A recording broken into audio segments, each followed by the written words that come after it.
समस्त देवताओं का भविष्य जिस पे आश्रित है वो है सेनापति कार्तिक। आपको मात्र सेनापति संबोधित करने से ही इतना आनंद मिल रहा है तो आपको इसके संबोधन के श्रवण से कितनी प्रसन्नता मिल रही होगी। आपको इस रूप में देखकर हम सभी धन्य हो गए। हमारा मनोबल और हमारा आत्मविश्वास शिखर पर पहुंच चुका है। आपके नेतृत्व में देवताओं का विजयी होना सुनिश्चित है। आपकी शक्तियों के समक्ष तारकासुर पूर्णतः अशक्त है और युद्ध भूमि में भी आपका वर्चस्व सर्वत्र रहेगा। और इसी प्रक्रिया में आपको सर्वप्रथम तारकासुर के शोषण से स्वर्गलोक को मुक्त कराना होगा और स्वर्गलोक की मुक्ति ही आपके युद्ध कौशल को स्थापित करने में सहायक होगी। फिर देखिएगा सेनापति कार्तिकेय, आपकी वीरता का गुणगान अखंड ब्रह्मांड में होगा। अखंड ब्रह्मांड में। निसंदेह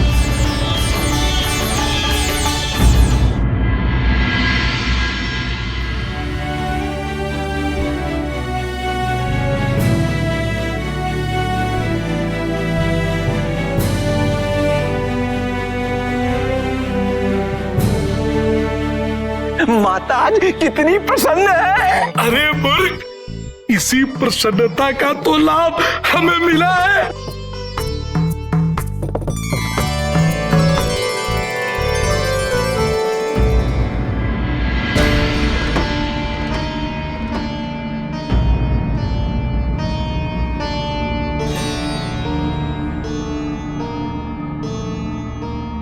माता ने अपने हाथों से हम सबके लिए अति स्वादिष्ट खीर बनाई है। खाओ खाओ। अरे खाओ खाओ और खाओ। नंदी जी, कुमार को सेनापति का पदभार संभालते देखकर माता को अत्यंत सुखद अनुभव हुआ है, समझ गए? और खाओ और खाओ। दोनों।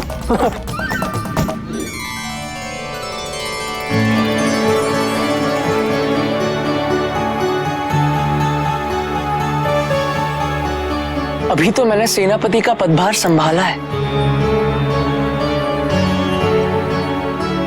माँ के लिए तो वही बड़े गौरव की बात है पुत्र।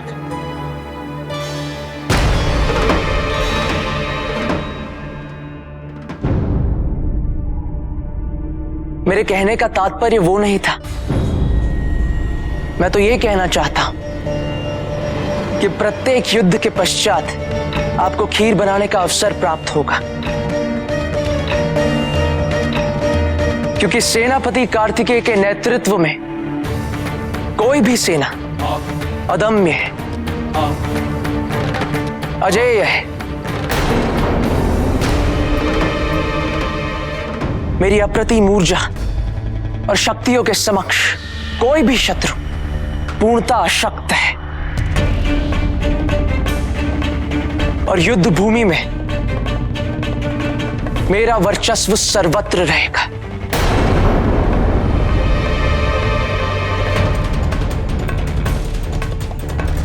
अब आप बस देखते जाइए कैसे ये समस्त ब्रह्मांड सेनापति कार्तिकेय की वीरता का गुणगान करता है।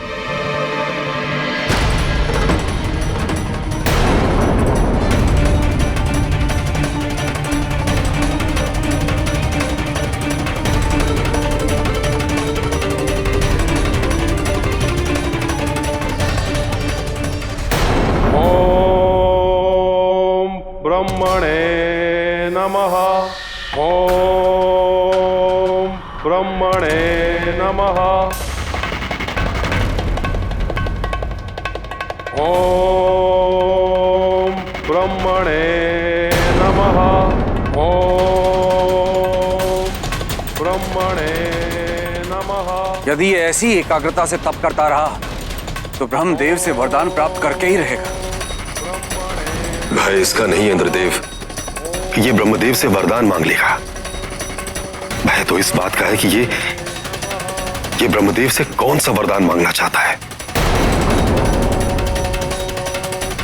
कहीं इसने ऐसा वरदान मांग लिया जो इसे कार्तिकेय से भी अधिक शक्तिशाली बना दे तो? नमः।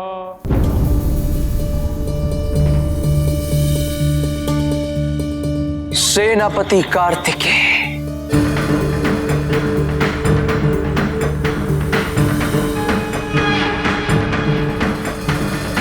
मेरी शक्तियों का सामना करने का सामर्थ्य अब किसमें होगा?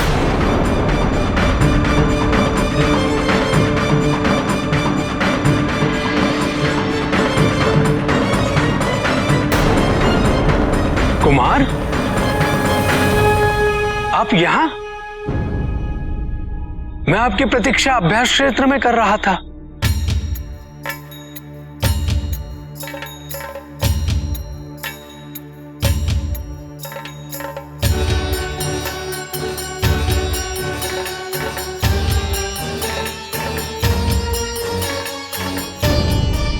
अभ्यास क्षेत्र में? क्यों? अभ्यास से है तो कुमार। अभ्यास?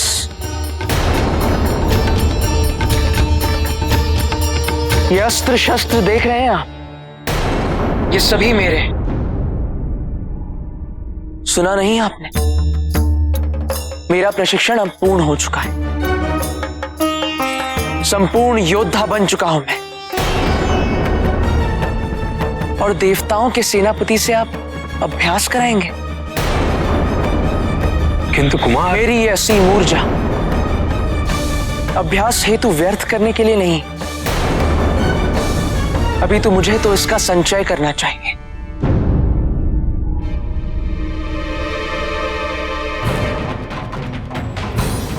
उस महत्वपूर्ण दिन हेतु जब मेरा सामना तारकासुर से होगा। तारकासुर से।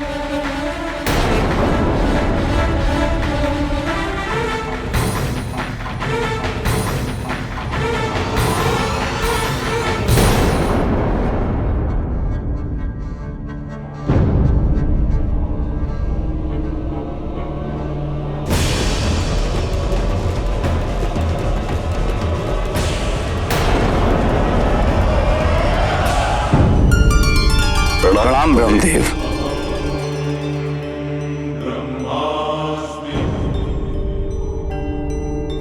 ब्रह्मदेव,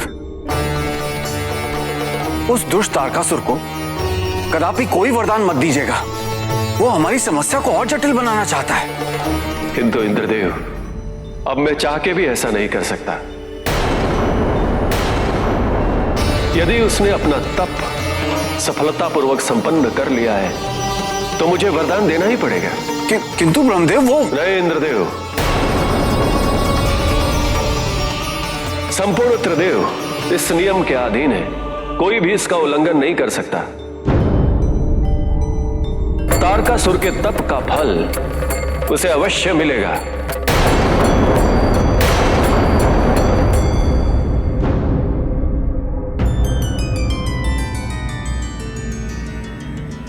कार्तिकेय के सेनापति अभिषेक के पश्चात उसके मुख पर एक योद्धा का आत्मविश्वास नहीं, अपितु पद अधिकार ग्रहण करने का अहंकार स्पष्ट हो रहा था। हाँ स्वामी, हमें भी आपसे इसी विषय पर चर्चा करनी थी। कार्तिकेय के अपने व्यक्तित्व की संवेदनशीलता, उसकी कोमलता सेनापति का पद ग्रहण करने से ओझल होती प्रतीत हुई हमें। ऐसा क्यों? कभी भी किसी व्यक्ति का विवेक, उसके संस्कार, निर्भीकता तथा उसके आचरण की परिपक्वता को परखना हो तो उसे शक्तियों से सुसज्जित करता हूं, पद अधिकार सौंपता हूं। परिणाम स्पष्ट हो जाएगा।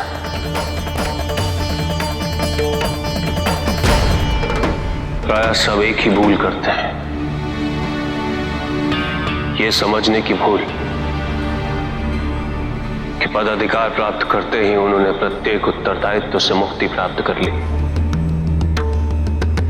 किंतु यह समझना कठिन होता है कि उत्तरदायित्व तो पदाधिकार का अभिन्न अंग है। जो इन शक्तियों को नम्रतापूर्वक स्वीकार कर अपने आत्मविश्वास को पोषित करता है, वो सदैव उन्नति की ओर अग्रसर रहता है। किंतु जिनमें इन शक्तियों से, अधिकारों से अहंकार उत्पन्न होने लगे, उनका विनाश निश्चित है।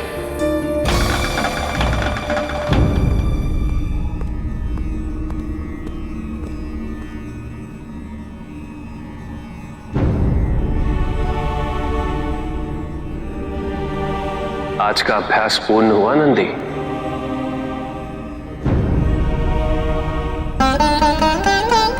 नंदी,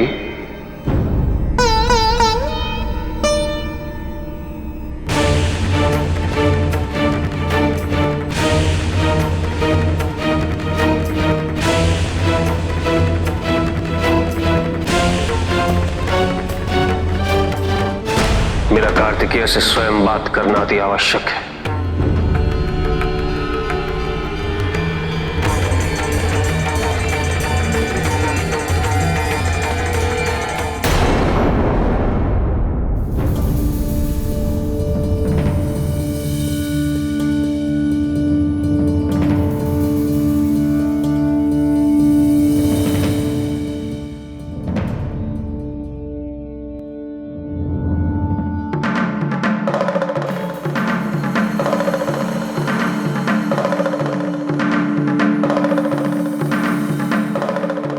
सेनापति कार्तिकेय,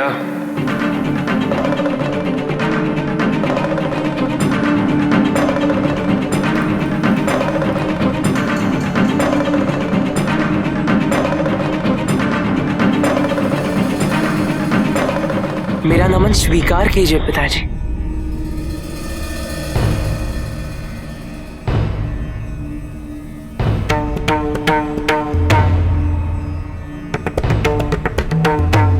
प्रतीत हो रहा है तुम युद्ध हेतु पूर्णतः तत्पर। निसंदेह। अब तो मुझे केवल उसी क्षण की प्रतीक्षा है जब युद्ध भूमि में तारकासुर मेरे समक्ष होगा। युद्ध प्रारंभ होने के पूर्व ही युद्ध का परिणाम स्पष्ट है।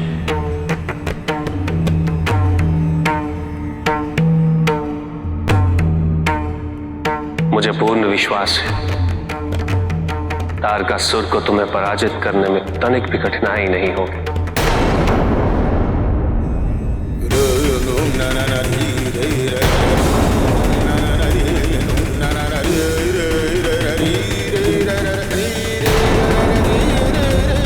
ये आप क्या कह रहे हैं पिताजी?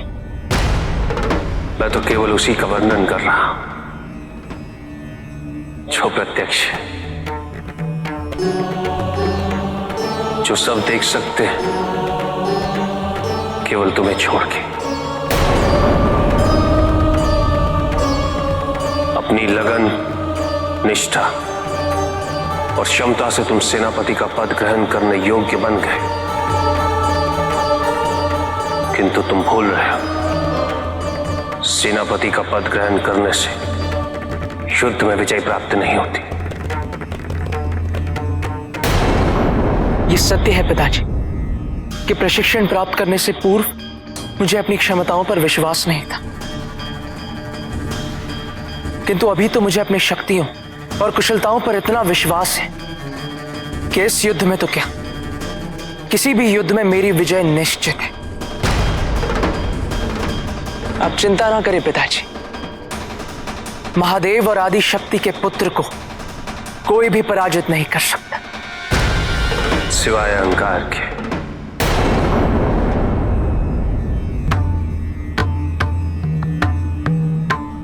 ज्ञान का कोई अंत नहीं होता और न ही अभ्यास का।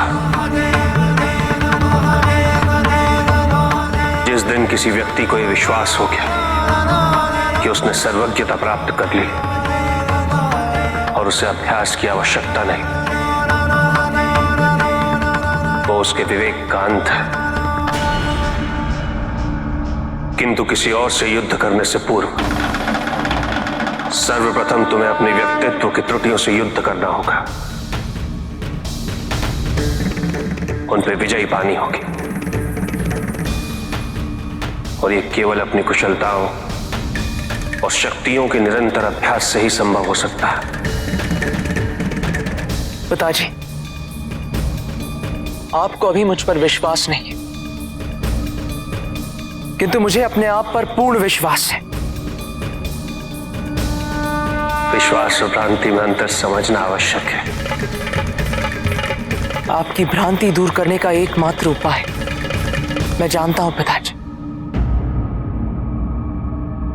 कोई भी, चाहे वो कितना ही शक्तिशाली क्यों ना,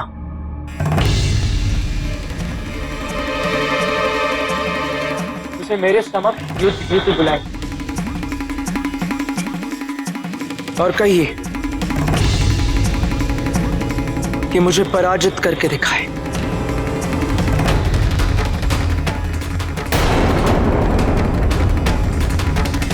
यह सेनापति कार्तिकेय की चुनौती है।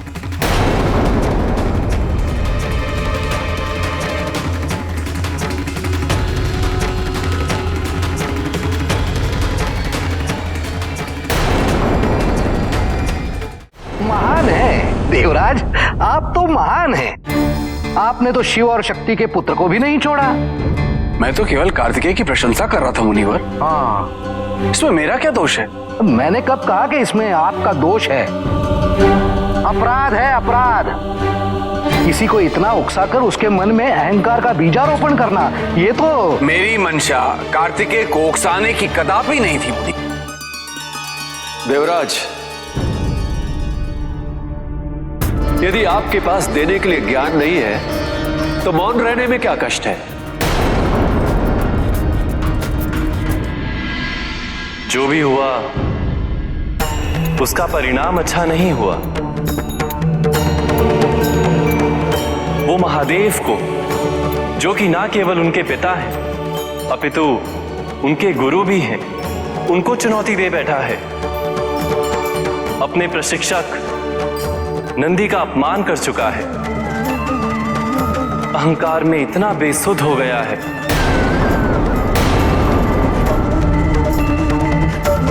यदि मुझसे भूल हुई है तो मैं हर संभव प्रयास करूंगा कि नहीं इंद्रदेव, अब आप कुछ मत कीजिए। अब जो भी करना है वो महादेव ही करेंगे।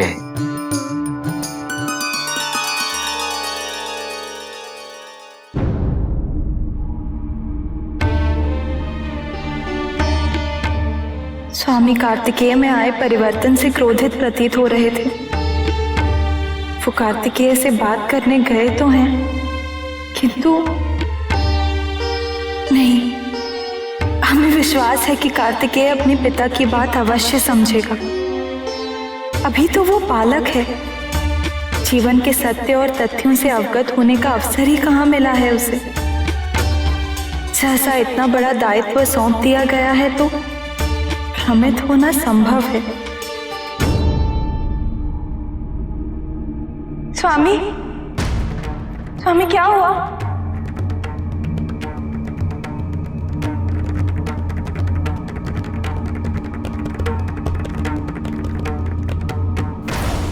पार्वती हमारे पुत्र के सिर पर सेनापति का मुकुट उसके अहंकार का स्रोत बन चुका है।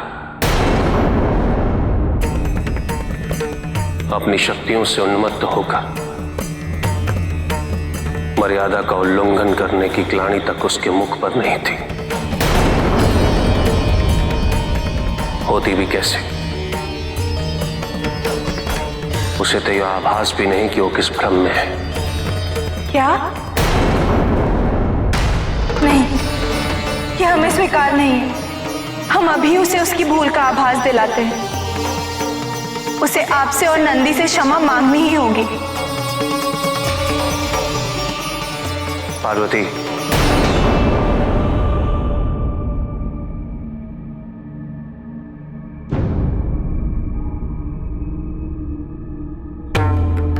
कार्तिकेय को उसकी भूल का आभास दिलाने का उपाय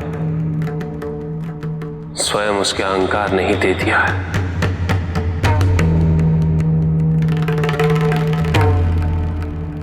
कार्तिकेय ने स्वयं अपने पिता को चुनौती दी है।